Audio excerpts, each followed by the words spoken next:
boxing now, and we're joined by Jack Catterall, who is fighting to become the undisputed light welterweight champion in just a month's time against the champion Josh Taylor. And Jack's trainer, the former European light middleweight champion Jamie Moore, is here as well. Nice to see you both. Jack, it's been a long time coming, this fight, hasn't it? Does it feel real now? Yeah, it feels very real.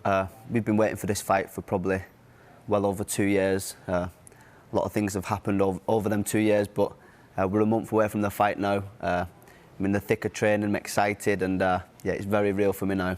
Give us an idea what it's like being this close. Every time you get into the ring to spar, are you terrified you're going to get hurt, you're going to break a finger or something like that?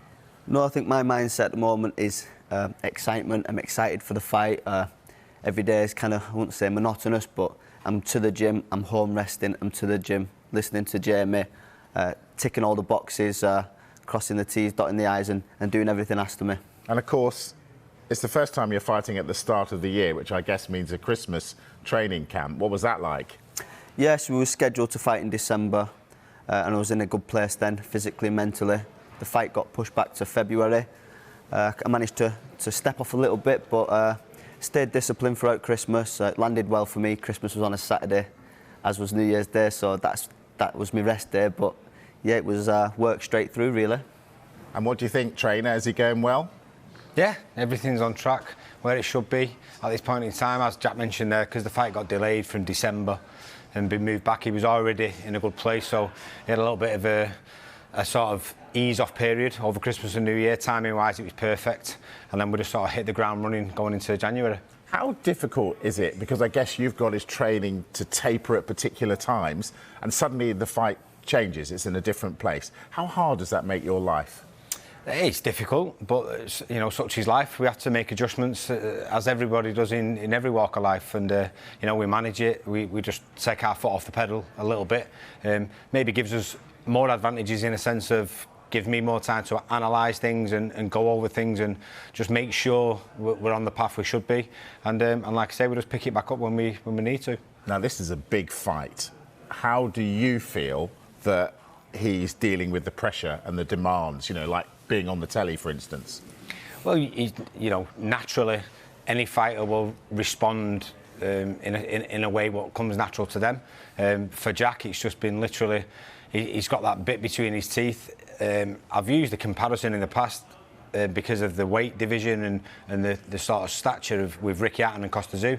And I was in the gym watching Ricky training for that fight, and the switch on him and the difference in his focus compared to the previous was massive, and it reminds me very, very similar to what Jack's like.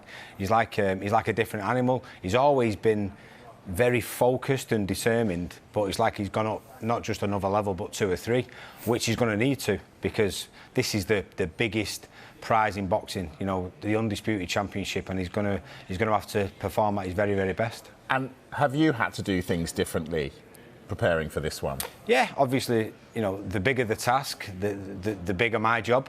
You have to make sure that you've got every aspect covered. The mistakes fighters make, the higher you get up the ladder, are few and far between. So we have to try and highlight that, and you know, it takes a lot of studying because there's few mistakes. We have to pick them up when we can. It's Jack's job then to execute, because there's fewer mistakes. We have to take our opportunities when we can. So you know, there's lots of stuff what goes on behind the scenes, but we're well on track. Jack, you spent a couple of days with Josh, didn't you, on that media tour? Was there anything that stuck in your mind that you've used as motivation since?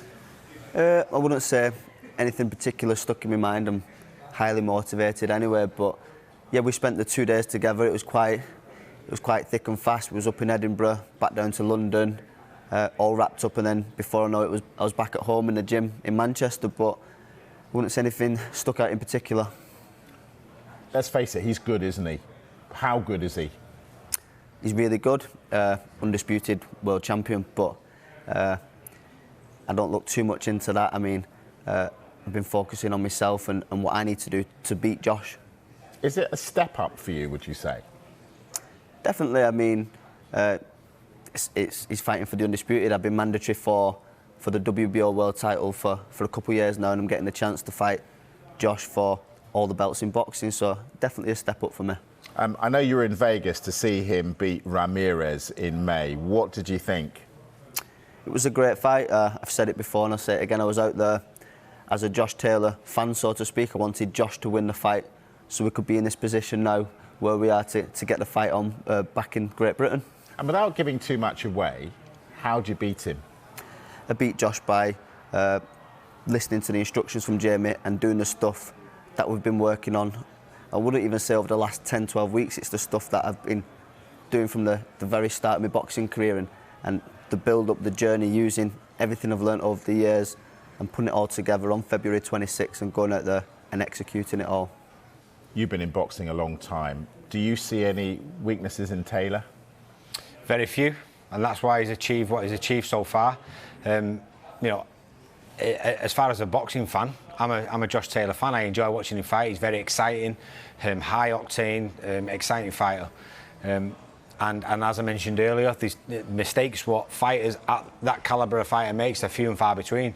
But Jack Catterall has got a lot of the antidotes to the positives in Josh Taylor's style. Jack's got naturally in his style.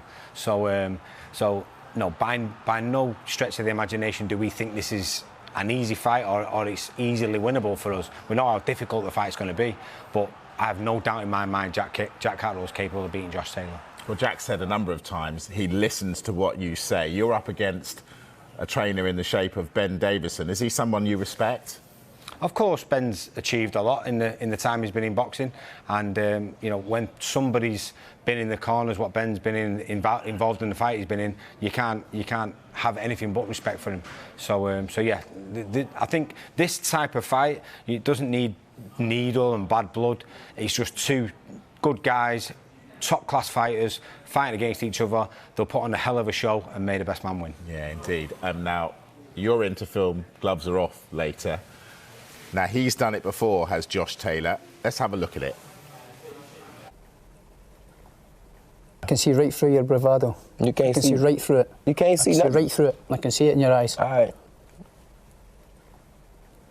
Better boxer, better fighter. Can do it all. Can go on the front foot, can go on the back foot.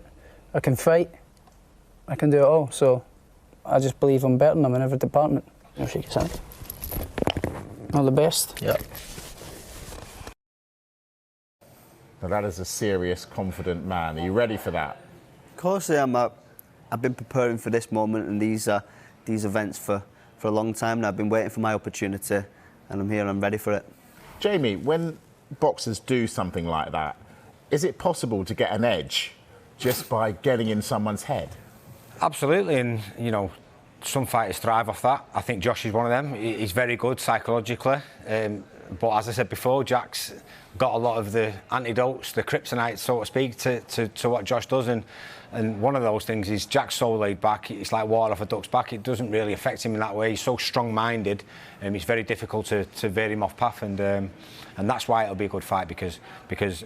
So when you've got somebody like Josh who's so determined and someone like Jack who's so dissuasive, you can't get him to change track.